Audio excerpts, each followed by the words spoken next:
milolo lanitra tsy maintsy leny mandeha tany tsy maintsy solafaka ny fitiavanao nefa tsy neny fa teo foana mba hanafaka apetrako eo ampilatananao ny fiainako ra asa atao fianao lay tsy miovary iray omaly anio ary mandraky izay sotranao zao ray fa ny fahasoavanao no nato zao ay misotranao tokoa fianao mpamela heloka sy mpamindrafo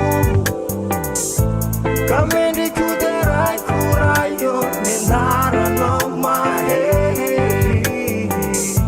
fianao no mitantana sy miharo anay tsy ho very tompo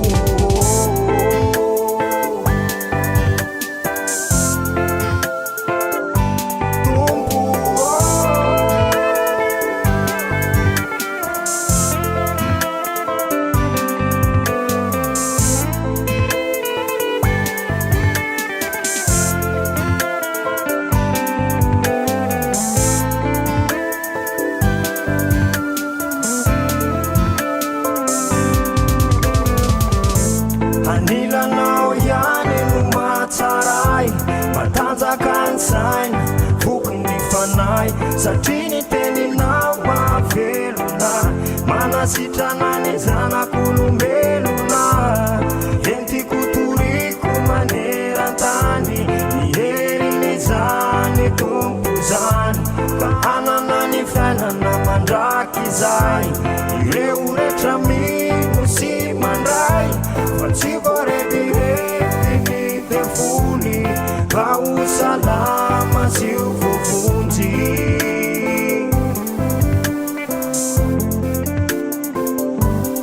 ho vovonjy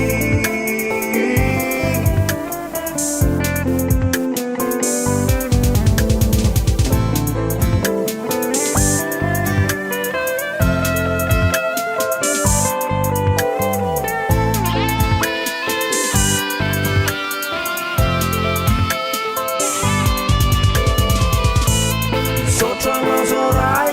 fa ny fahasoavanao no nato zao ay misotranao tokoa fianao mpamela heloka sy mpamindrafo ka mendriko de raiko rayo nianaranao mahery fianao no mitantana sy miharo anay tsy ho very tompo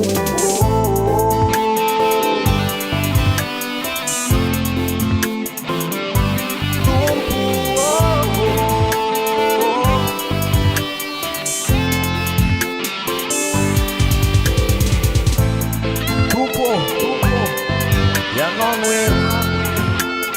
tarikay amin'ny fahazavana manaisitra anao amin'ny fahotana